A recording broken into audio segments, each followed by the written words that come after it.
Hello বন্ধুরা, কেমন আছো তোমরা সবাই? আশা করি অনেক অনেক ভালোই আছো।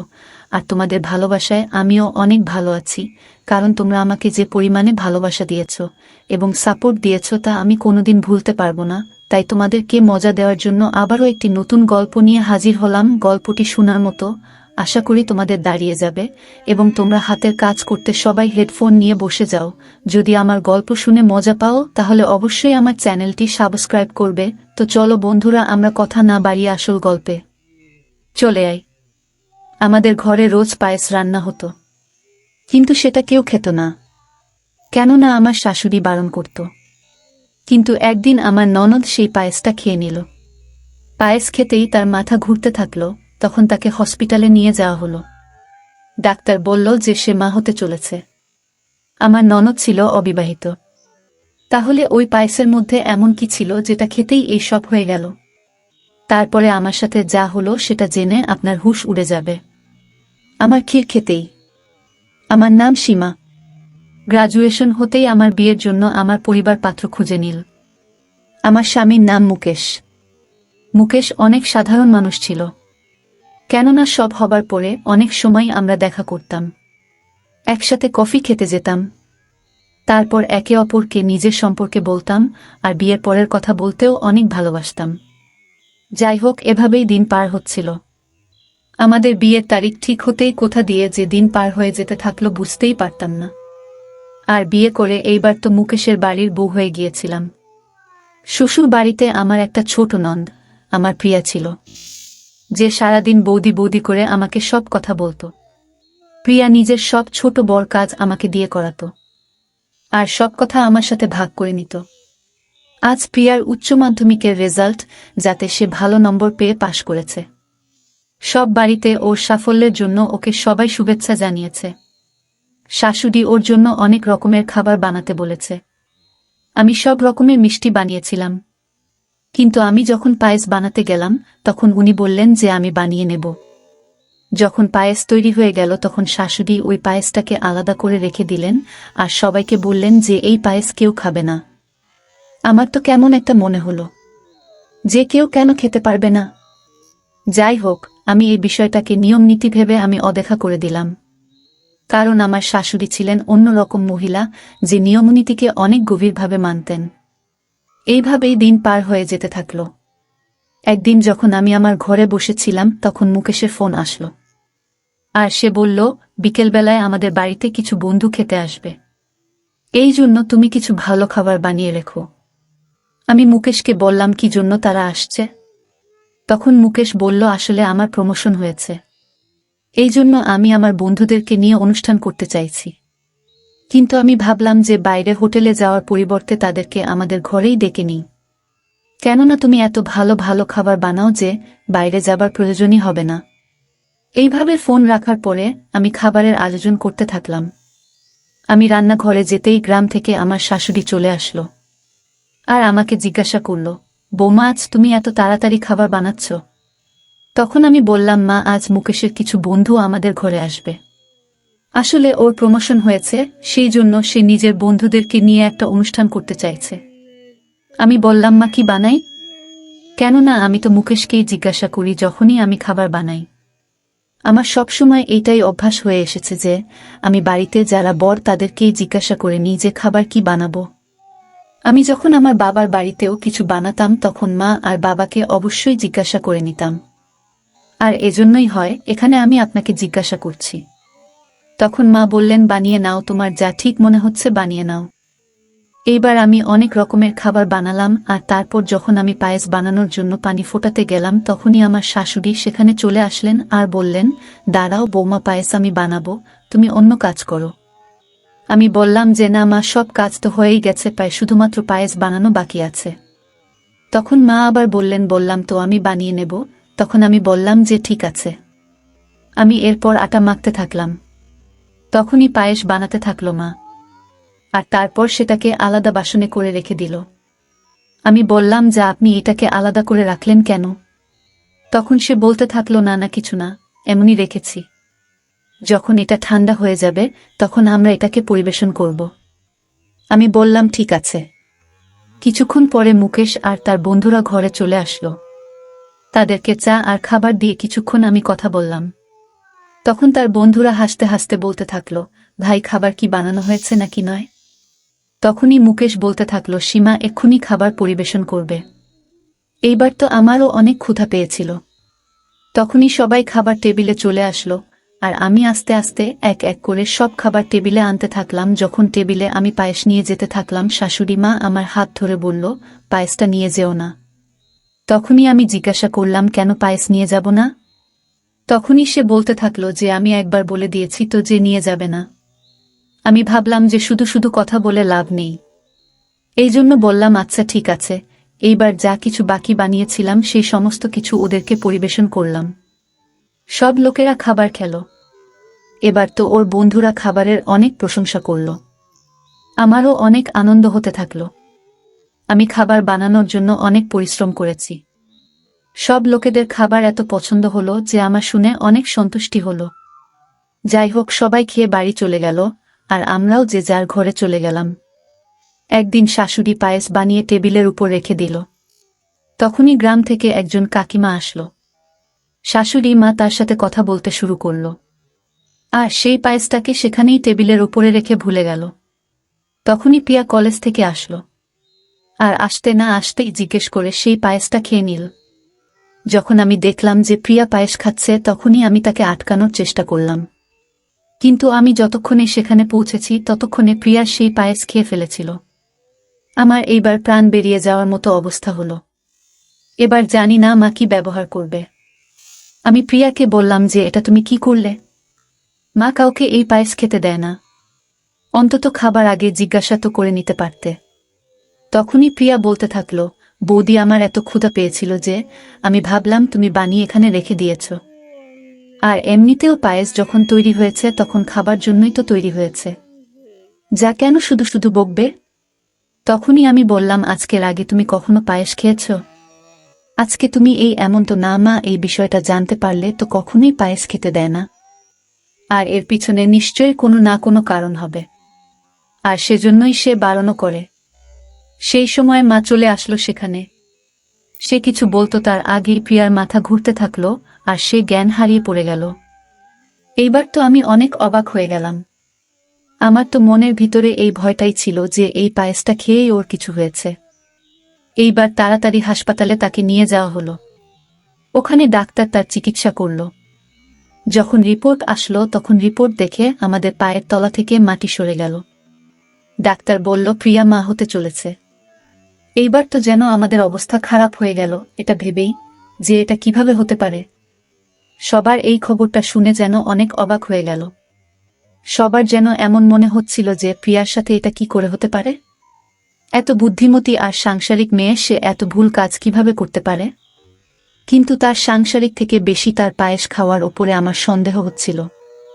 আমার তো এটাই মনে হচ্ছিল প্রত্যেকবার মা পায়েস খেতে বারণ করে, আর আজ যখন প্রিয়া সেই পায়েস খেয়ে নীল, ওর শরীর খারাপ হতে থাকল, আর তাকে হসপিটালে সবকিছুই বলে দেওয়া হলো। আমার তো মাথার মধ্যে ব্যাস একটাই কথা ছিল। আমার মনে যেন ঘৃণা তৈরি হয়ে কথা ঘুরছিল। আমার মনে যেন ঘৃণা তৈরি হয়ে গিয়েছিল। যখনই পায়েসের নাম হতো তখনই আমার যেন সব শরীরের লোম শক্ত হয়ে যেত। তারপরে আমরা সবাই প্রিয়াকে হসপিটাল থেকে বাড়ি নিয়ে আসলাম।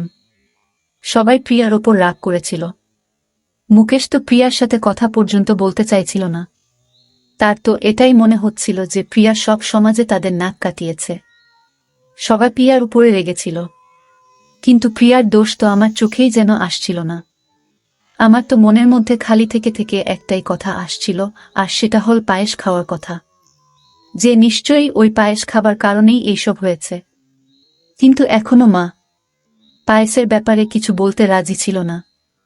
তারও এটাই মনে হতো যে প্রিয়াই এই সমস্ত কিছু করেছে।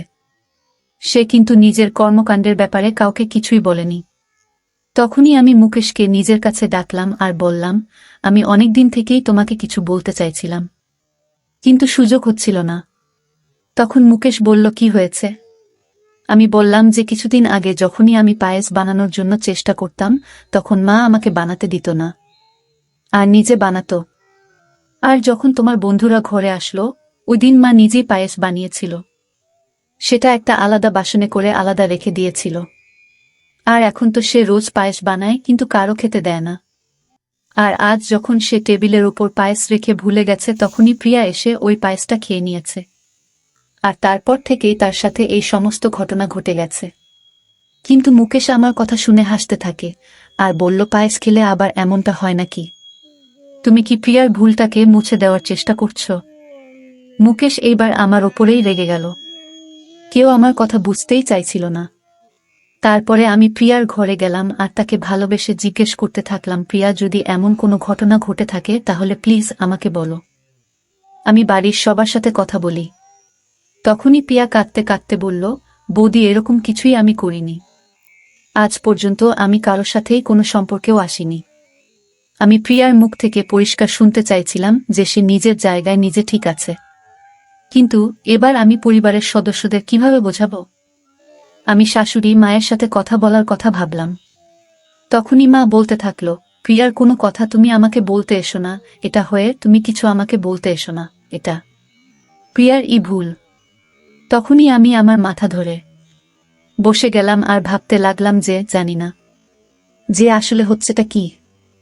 এতে কি প্রিয়ার ভুল আছে নাকি আমি কিছু বুঝতে পারছি না। তখনই হঠাৎ করে ডাক্তারের ফোন আসলো আর সে বলল, আপনার বাড়িতে কোনো প্রিয়া নামের মেয়ের রিপোর্ট বদলে গিয়েছে। আমি পায়েসের ব্যাপারে কিছু বলতে রাজি ছিল না। তারও এটাই মনে হতো যে প্রিয়াই এই সমস্ত কিছু করেছে। সে কিন্তু নিজের কর্মকাণ্ডের ব্যাপারে কাউকে কিছুই বলেনি। তখনই আমি মুকেশকে নিজের কাছে ডাকলাম আর বললাম, আমি অনেকদিন থেকেই তোমাকে কিছু বলতে চাইছিলাম, কিন্তু সুযোগ হচ্ছিল না। তখন মুকেশ বলল, কি হয়েছে? আমি বললাম যে কিছুদিন আগে যখনই আমি পায়েস বানানোর জন্য চেষ্টা করতাম তখন মা আমাকে বানাতে দিত না আর নিজে বানাতো। আর যখন তোমার বন্ধুরা ঘরে আসলো ওই দিন মা নিজেই পায়েস বানিয়েছিল। সেটা একটা আলাদা বাসনে করে আলাদা রেখে দিয়েছিল। আর এখন তো সে রোজ পায়েস বানায় কিন্তু কারো খেতে দেয় না। আর আজ যখন সে টেবিলের উপর পায়েস রেখে ভুলে গেছে তখনই প্রিয়া এসে ওই পায়েসটা খেয়ে নিয়েছে। আর তারপর থেকেই তার সাথে এই সমস্ত ঘটনা ঘটে গেছে। কিন্তু মুকেশ আমার কথা শুনে হাসতে থাকে আর বলল, পায়েস খেলে আবার এমনটা হয় নাকি? তুমি কি প্রিয়ার ভুলটাকে মুছে দেওয়ার চেষ্টা করছো? মুকেশ এইবার আমার ওপরেই রেগে গেল। কেউ আমার কথা বুঝতেই চাইছিল না। তারপরে আমি প্রিয়ার ঘরে গেলাম আর তাকে ভালোবেসে জিজ্ঞেস করতে থাকলাম, প্রিয়া, যদি এমন কোনো ঘটনা ঘটে থাকে তাহলে প্লিজ আমাকে বলো, আমি বাড়ির সবার সাথে কথা বলি। তখনই প্রিয়া কাঁদতে কাঁদতে বলল, বৌদি, এরকম কিছুই আমি করিনি। আজ পর্যন্ত আমি কারোর সাথেই কোনো সম্পর্কেও আসিনি। আমি প্রিয়ার মুখ থেকে পরিষ্কার শুনতে চাইছিলাম যে সে নিজের জায়গায় নিজে ঠিক আছে। কিন্তু এবার আমি পরিবারের সদস্যদের কিভাবে বোঝাবো? আমি শাশুড়ি মায়ের সাথে কথা বলার কথা ভাবলাম। তখনই মা বলতে থাকলো, প্রিয়ার কোনো কথা তুমি আমাকে বলতে এসো না, এটা প্রিয়ার ভুল। তখনই আমি আমার মাথা ধরে বসে গেলাম আর ভাবতে থাকলাম যে জানি না যে আসলে হচ্ছেটা কি। এতে কি প্রিয়ার ভুল আছে নাকি আমি কিছু বুঝতে পারছি না। তখনই হঠাৎ করে ডাক্তারের ফোন আসলো আর সে বলল, আপনার বাড়িতে কোনো প্রিয়া নামের মেয়ের রিপোর্ট পরিবর্তন হয়ে গিয়েছে। আমি কিছু বুঝতে পারছিলাম না। আমি মা আর মুকেশকেও ডেকে নিলাম। আমি তারপরে ডাক্তারকে ঘুরিয়ে আবার জিজ্ঞাসা করলাম যে এই সব কি হচ্ছে। তখন ডাক্তার বললেন, আপনারা হসপিটালে চলে আসুন, সবকিছু জেনে যাবেন। আমরা রিপোর্ট নিয়ে হসপিটালে যখন পৌঁছালাম আর ডাক্তারকে বললাম, তখন ডাক্তার বলল, আসলে আমাদের এখানে আরেকটি মহিলা চেকআপের জন্য এসেছে, যার নামও প্রিয়া ছিল, আর উনার রিপোর্ট আপনাদের কাছে চলে যায়। আর এই নিন, এটা আপনাদের রিপোর্ট। আর এর মধ্যে আসলে কিছুই নেই। ব্যাস কিছু নষ্ট চাল খাওয়ার জন্য ওর অসুস্থ হয়ে গিয়েছে, যার জন্য তার মাথা ঘুরছিল আর বমি হচ্ছিল। আপনার বোনের রিপোর্ট একদম নরমাল। এইবার যেন আমাদের প্রাণে প্রাণ ফিরল যে আসলে প্রিয়া একদম ঠিক আছে। আমরা প্রিয়ার আসল রিপোর্ট নিয়ে ঘরে পৌঁছালাম আর সব কথা প্রিয়া আর মাকে বললাম। প্রিয়া আমাকে ধরল আর তার চোখ দিয়ে পানি পড়ছিল। সে বলতে থাকলো, তোমাদের আমার উপরে বিশ্বাস করা উচিত ছিল। আমি বলেছিলাম যে আমি এরকম কিছুই করিনি, কিন্তু কেউ আমার কথা মানেনি। আমি তখন বললাম, এবার তো আর কোনো ব্যাপার নেই সেরকম। কিন্তু আমার মাথার মধ্যে শুধু এটাই চলছিল যে নষ্ট চালের পায়েস, এটা কি করে হতে পারে? আমরা তো যখনই রেশন আনাই তখনই ভালো চালের আনাই। আর তাহলে এই নষ্ট চালের পায়েস এইসব কি ঘটছে? তখনই যখন সেখানে সবাই দাঁড়িয়েছিল, আমি শাশুড়ি মাকে অনেক কঠিনভাবে জিজ্ঞাসা করলাম যে মা, আসলে এইসব কি চলছে? আপনি কেন পায়েস কাউকে খেতে দেন না? আসলে তোমার শ্বশুর মশাইয়ের মৃত্যু পায়েস খাবার কারণেই হয়েছিল। আসলে আমরা যখন পায়েস বানিয়েছিলাম তখন ওর মধ্যে যে চাল পড়েছিল তার মধ্যে কিছু চাল ছিল নষ্ট। সেটা দোকানদারের বেখেয়ালি মনোভাবের জন্য হয়েছিল, যার জন্য ওর অসুস্থ হয়ে গিয়েছিল, আর তাই ওর মৃত্যু হয়েছিল।